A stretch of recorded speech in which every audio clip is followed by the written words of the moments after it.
We're here with Ted Belleavoine, the Democratic candidate for Sheriff of St. Mary's County, sitting for an interview for readers of the Chesapeake Today and the viewers of this video. Ted Belleavoine, you retired as a lieutenant of the Sheriff's Department after a career there. One of the most often heard comments about the St. Mary's Sheriff's Department, which you should be in a position to know, is that there's a high turnover rate due to the fact that salaries aren't high enough. Another comment that you hear, in contrast to that, is the administration, the culture in the administration of the Sheriff's Department under Sheriff Cameron is one of having inept commanders and people leaving after the taxpayers spend $150,000 on their training. They leave for a place in which they can grow and prosper in a better environment. Can you tell us which is the case? Absolutely. Having spent 26 years in St. Mary's County Sheriff's Office, the last 8 of which were under the 2 terms of the 3-term leadership at the Sheriff's Office, it's a complete corrosive, caustic environment. You figure over 3 terms, have spent millions on background investigations. He's got 4 background investigators. Background investigations, all the time and man hours put into that, along with farming them out to sergeants and lieutenants to do backgrounds. It's such a high turnover rate. You've got millions in the backgrounds, the hiring, the training. You spend upwards of 9 months, 6 months in the academy, 3 months on FTO. Officers get out on the street. The environment is so poor, everybody feels like they're walking on eggshells. And then there's no thought to retention. I have to applaud the men and women of the St. Mary's County Sheriff's Office. I worked with them for 26 years. I worked for a year and a half in La Plata, then now I'm over in Calvert County. The men and women of the office are not complainers. They are leaving our agency, our sheriff's office, not because of more money. They're leaving because of the conditions. You have commanders who pulling people out behind the building and saying, whose team are you on? They're creating an environment where there's no trust. That's the true issue. That's the true problem.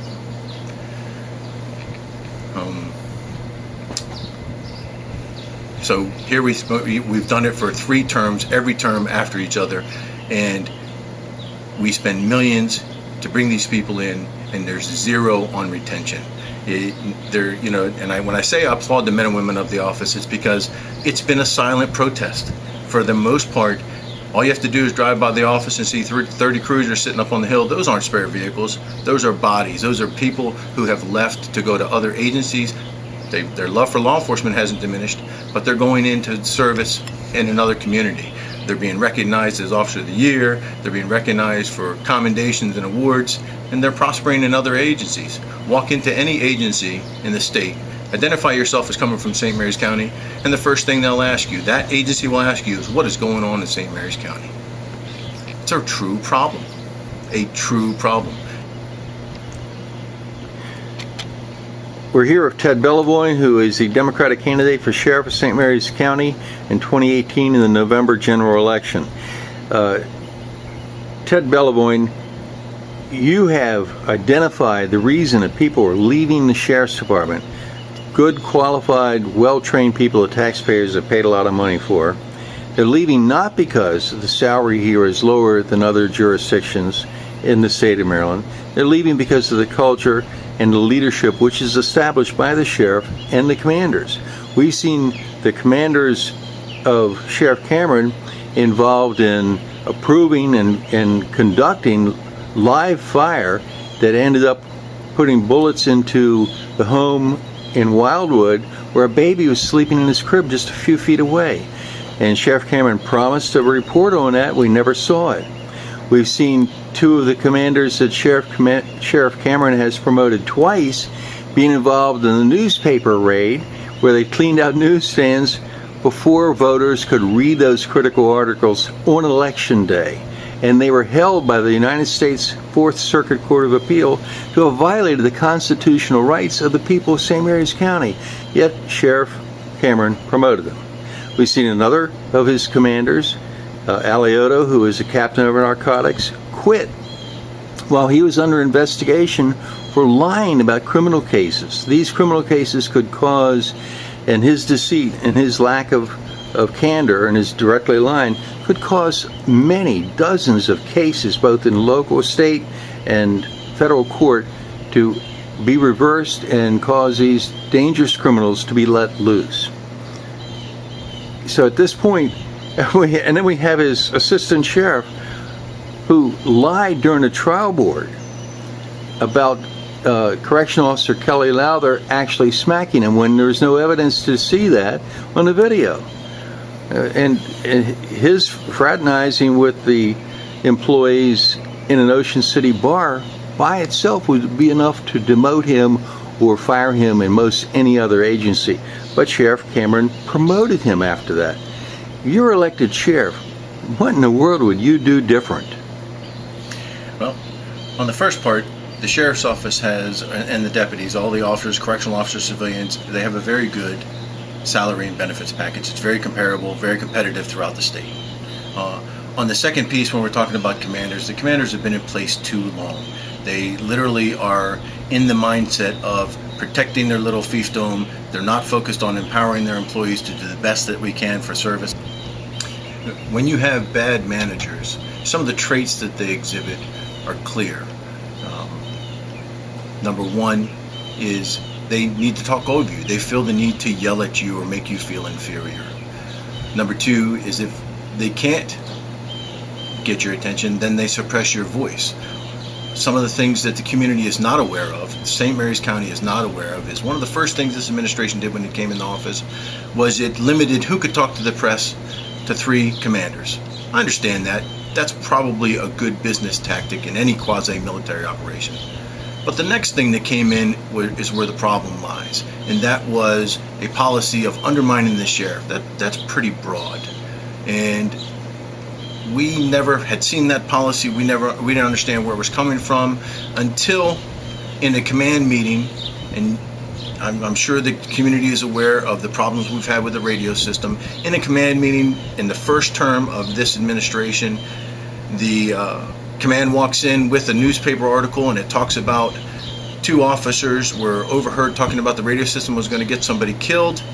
They determined that was undermining the sheriff, and they wanted those 2 officers found. And it was the implication was very clear: find them, charge them with this termination violation, and then they were going to get rid of those officers. There were 20 commanders in the room that understood that. So basically, from that point, it was like, okay, now you might not want to say anything because somebody's job's on the line. We're going to dangle a job on the line, affect somebody's career. And number 3, when all else fails and you have someone who has a voice, you try to discredit them. You do the best that you can to get information out to the public, whether it be through formal means or informal means. What I've experienced at the office is a very miserable, poor environment. My goal for sheriff, when I hope to be elected by you, our citizens, is I want to go to the commissioners. I want to work with the commissioners. We've had very successful relations with the commissioners. They've been very supportive of the sheriff's office over the years, even before. One of the things I can remember in the 26 years of being in the sheriff's office is we always held a high approval rating. We are professional. We do our job day in and day out. But one of the things I want to approach the commissioners with is asking for a chain of command alignment. Some of these commanders need to go. They've been in place for too long, 15, 16 years, and are not looking out for the best needs of the community. You can look at the suppression of the officers as a clear key of what that is. I'll tell you a little story real quick. I'm sure some of you are aware of the event where a commander came into a commissioners meeting and basically yelled at the commissioners and said, "You don't know what you're doing. We're the professionals. We should be doing this and that. And that was Major Horn, Okay. right? I don't want to name anybody. Well, it's on video. It's a county record. I have a real hard time with this. I want to remain professional above all, and I want to ensure the citizens of St. Mary's County that the sheriff's office, its personnel, the men and women there, are simply second to none. But what you're not aware of is a meeting that was held within 1 year of the first term of this administration. I know you've seen it many times before, where the head of the agency will come in and he'll say, "Ha, you know this," or "Ha, you know that." Well, he did that. Came into a meeting with, well, first, let me back up a little bit. The administration asked all the mid-level supervisors, what's going on? Why is manpower so poor? Or not manpower, why is morale so poor? Tell us what's going on. Be honest and give us the information. Don't filter it. We need to know. So the next thing you know, we're called into a meeting. The same same officer that got up and yelled at the commissioners, after being predicated by the boss and saying, "Hope you guys enjoy your meeting, and if you don't want to be supervisors after this, see the major right there and he'll find a replacement. There's a list for you." And then for 90 minutes we were yelled at and cursed like we were animals, because we had simply sent the information up saying these are the issues that the men and women of the office are experiencing, the problems that they see, and we were the problem because we did that. My hope with the commissioners is to put 4 or 5 appointed positions, just like Charles County has. Sheriff Berry has done a very good job in Charles County with the appointment process, which doesn't allow somebody just to merit to stay in that position for 15 years and not learn or grow. We're all at our best when we're learning something new, and that command should change every 3 to 5 years in order to learn and to prosper. Ted Belleavoine is the Democratic candidate for St. Mary's County Sheriff. He's running in the general election in 2018. Ted, the subject of minority hiring has been age-old in St. Mary's County. Numerous times the sheriff has said he can't find qualified minorities in answer to questions from me. We saw him recently honor the first black sheriff of Maryland, St. Mary's Sheriff Jolie Somerville, whose 2 sons have been deputies. One is retired now. But in the election year, he honors him when he could have actually done this anytime in the last 12 years. Absolutely. And to me and a lot of other people, that seemed like an election year stunt, though Sheriff Somerville was due the recognition. Absolutely. He actually has the recognition he really needed, and that's being in the history books and having done the best job he could as sheriff after the appointment to fill the position left by Sheriff Sanger, who committed suicide. So at this point, you're elected sheriff. How are you going to convince the voters that you are sincere about giving minorities, and women, females, blacks, Asians, anyone else, a shot at a career in the St. Mary's County Sheriff's Department? Is this really, truly one of your goals? Wow. That's a tough question. That is really a tough question.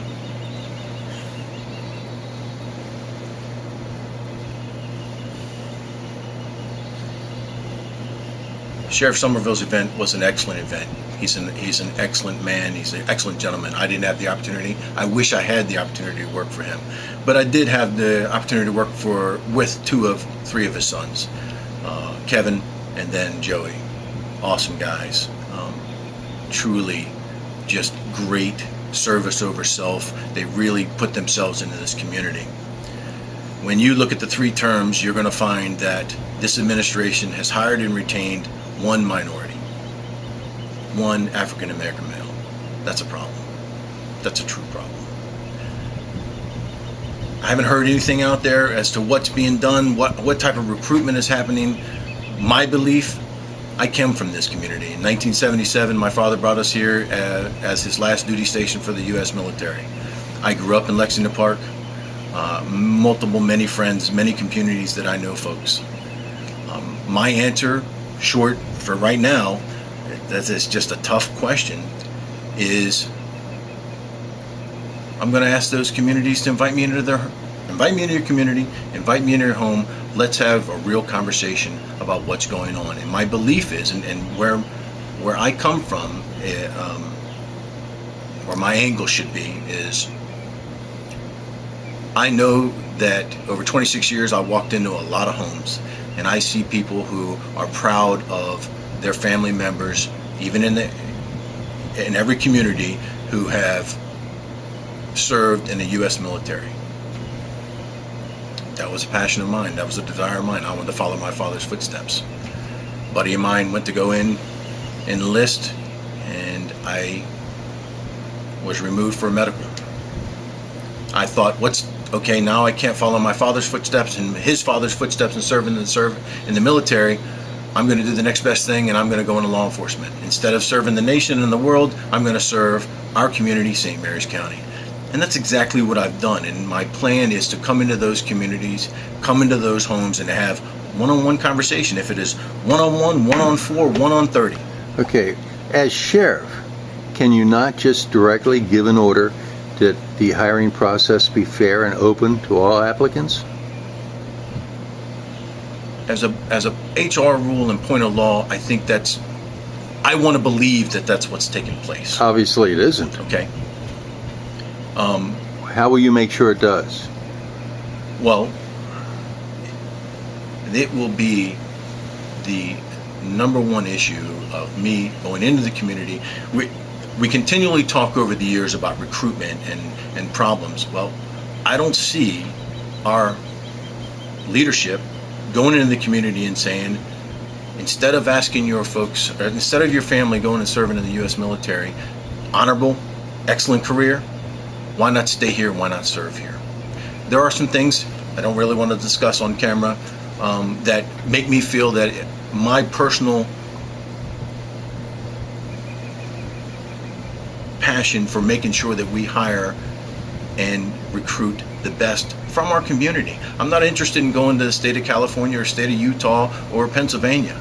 There are plenty of people, good men and women who want to work at the sheriff's office, and they're right here. I see them every day. Okay. We're here with Ted Belleavoine, the Democratic candidate for St. Mary's County Sheriff. We just talked about minority hiring in the Sheriff's Department, of which there basically is none. For about the last 30 years, through Sheriffs Pettit and Vohar and Zilak, and through 3 terms of Sheriff Cameron, they've been including all the hiring statistics for the Correctional Center, otherwise known to people as the jail, and hiring almost all blacks as new employees there, while almost all whites are the employees at the Sheriff's Department for law enforcement officers, thereby thwarting any effort by the Justice Department or the NAACP to see a minority hiring goals meant, or fairness in hiring. I mean, anyone should be able to work at either facility if they're qualified. So will you end that practice as sheriff? Absolutely. I pull back real quick and say, when I talked about hired and retained one, that is an officer that would come out to your home, to your community, that understands the culture and service. The other percentage, I think right now, the census, 2010 census talked about 23% African American in St. Mary's County, and one officer out of 140 is not 23%. And the other officers that are hired are in the jail. They don't come to your home. They don't service you in the field. We're Ted Belleavoine, a candidate for sheriff, St. Mary's County, 2018 general election. We're talking about minority hiring. You are a veteran of the Sheriff's Department for 26 years. Can you name one person that is now a top commander at the rank of sergeant or above that's female? On the law enforcement side? Yeah. Lieutenant Eva Jones. Okay, there's one. That's it. And over the years, can you name anyone else that has made it to the rank of lieutenant or higher? No, not in the law enforcement end. I know we've talked about the environment, the caustic, corrosive environment that is internally in the office. The two highest ranking females have resigned and moved on to outside the agency, left the agency. Sergeant Cindy Allen? No, I'm not talking about law enforcement. I'm talking about civilian. There was a no, I'm talking about law enforcement. Law enforcement. The highest ranking female officer, I believe, is Lieutenant Eva Jones, and she's probably been a lieutenant for several years. I don't think anyone. There is no one else of. Sergeant Sarah Smith Is a deputy. and she's a sergeant. Okay. Yeah. Good. She was an excellent detective. Came out and got promoted to sergeant. Okay. And Anyone ever, any female ever make it to the rank of captain? No. Nor Never. major. No. Okay. All right, thank you. Okay, we're here with Ted Belleavoine. He's running for St. Mary's County Sheriff in the general election in November.